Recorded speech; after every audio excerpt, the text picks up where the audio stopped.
Sallu ala Nabi Muhammad. Alhamdulillah, alhamdulillahirabbil alamin.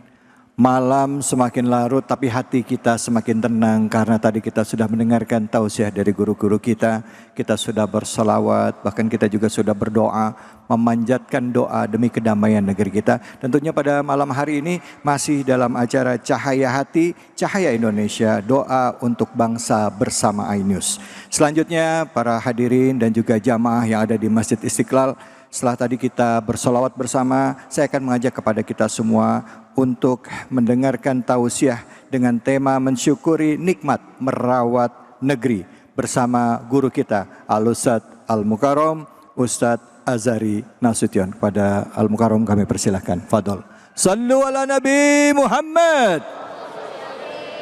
Bismillah wa bihamdihi Allahumma salli ala Sayyidina Muhammad wa ala ali Sayyidina Muhammad. Tuan-tuan guru, para alim ulama, wafaqakumullah bihusni taufiqihi. Assalamualaikum warahmatullahi wabarakatuh.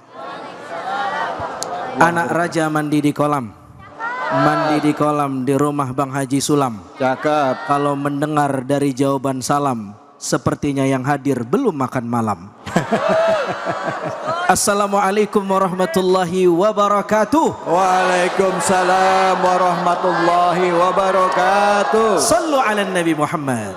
Barik alaih. Saya ingin kembali ke temanya adalah doa untuk bangsa. Lisan saya terlalu banyak alfanya, terlalu sering goflahnya, karena itu saya ingin muqallid kepada lisan Nabi Ibrahim alaihissalam saja yang dibaca oleh qari di awal acara tadi.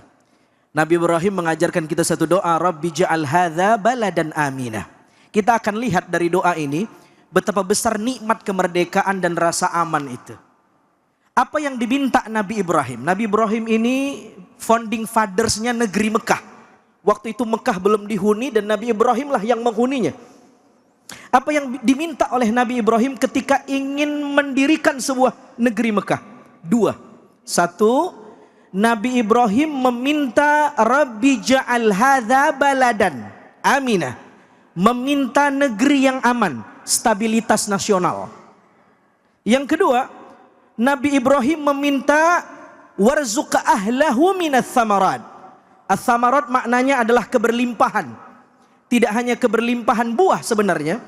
Karena huruf alif lam pada kata samarat itu al-jinsiyah lil-istighraqiyah. Keberlimpahan apa saja? Keberlimpahan sains, keberlimpahan sumber daya alam, keberlimpahan militer, keberlimpahan kohesi sosial, keberlimpahan sumber daya pariwisata. Macam-macam. As-samarat. Itu yang diminta. Tetapi kenapa diksi yang dipilih Nabi Ibrahim adalah buah-buahan? As-samarat. Karena aghlab.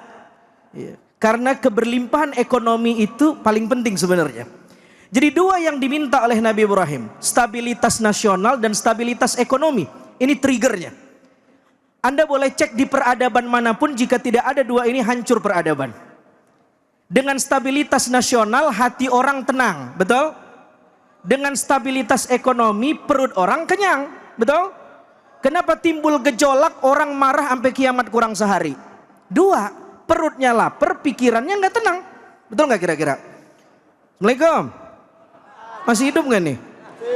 Sampai jam berapa kita kira-kira? Sampai pagi. Ngundang apa ngontrak nih? Jadi dua yang diminta Nabi Ibrahim. Stabilitas ekonomi dan stabilitas nasional. Maka negara itu, peradaban itu akan baldatun thayyibatun wa rabbun ghafur. Ini, dua ini. Dua ini modal utamanya. Nah, pertanyaannya adalah bagaimana untuk mewujudkan dua stabilitas ini? Stabilitas keamanan nasional dan stabilitas ekonomi.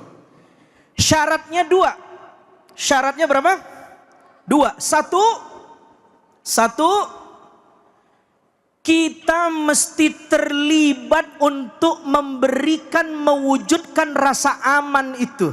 Stabilitas nasional dan stabilitas ekonomi itu. Kita mesti sama-sama mewujudkannya.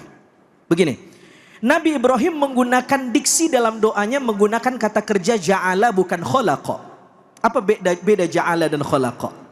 Para ulama tafsir mengatakan, kalau khalaqa itu ijadu syai' minal ma'dum, menciptakan yang belum ada menjadi ada. Tetapi kalau ja'ala itu tasyiru syai' ila halin, Jadi kalau khalaqa itu murni intervensi Tuhan 100%.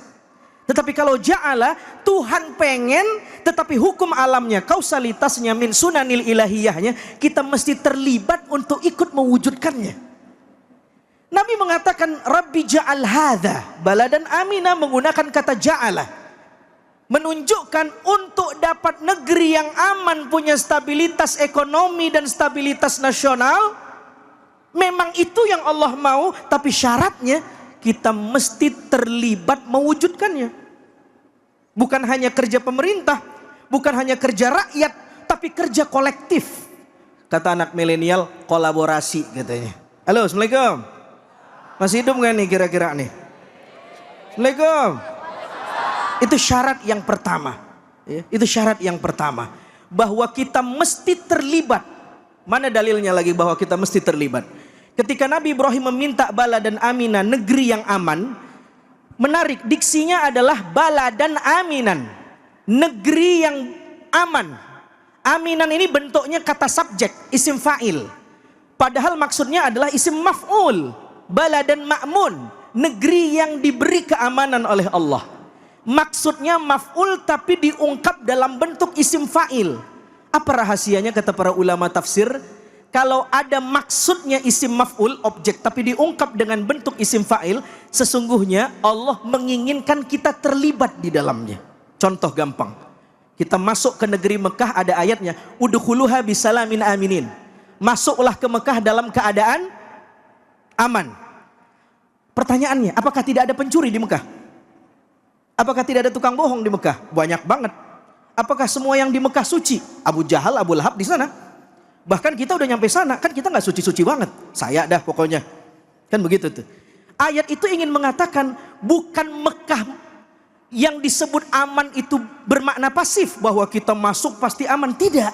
Tetapi yang dituntut ayat itu juga adalah masuklah ke Mekah, tetapi jadilah kita termasuk orang yang memberikan rasa aman di kota suci Mekah. Jangan contoh Abu Lahab, jangan contoh Abu Jahal, tapi contoh Nabi Muhammad.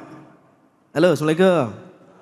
Sama nih, baladan amina, negeri yang makmun diberkahi Allah, adalah negeri yang penduduknya, warga bangsanya terlibat menjaga keberkahan, menjaga keamanan. Syarat yang terakhir teman-teman, karena waktunya mepet, adalah Nabi Ibrahim memberikan syarat man amana billah, man amana minhum billah wal yaumil akhir. Orang mesti menjaga, merawat bangsa dengan motif karena Allah. Motifnya mesti spiritual, transenden, harus melebihi motif duniawi. Kalau motifnya duniawi namanya cinta ananiyah, tapi kalau motifnya Allah, rabbaniyah. Apa beda cinta tanah air dengan cinta kepada yang mencipta tanah air? Beda sekali. Apa beda cinta kepada penguasa dengan cinta kepada Allah yang memberi kekuasaan? Beda. Kalau cinta pada penguasa, mungkin dia berkhidmat kepada bangsa ini karena dekat dengan kekuasaan. Begitu jauh, dia tidak berkhidmat lagi untuk kemaslahatan bangsa. Tapi ketika dia cinta kepada yang memberi kekuasaan, siapa? Siapa? Siapa? Allah. Maka dia dekat atau jauh dari kekuasaan, dia tetap memberikan maslahat kepada Indonesia, kepada bangsa ini. Itu cinta Rabbaniyah. Itu yang dituntut dalam Al-Quran. Bahwa kita mencintai lebih dari sekedar motif politik, motif organisasi. Karena sifatnya temporer, tetapi motif ilahiyah, transendental, spiritual. Bahwa Allah yang menciptakan, Allah yang memberikan kemerdekaan, dan kita mesti rawat. Menyakiti republik ini sama artinya kita tidak menghargai kekuasaan, kemerdekaan yang Allah titipkan untuk republik ini. Sallu ala Nabi Muhammad. Alhamdulillahirabbil alamin. Sallu ala Nabi Muhammad.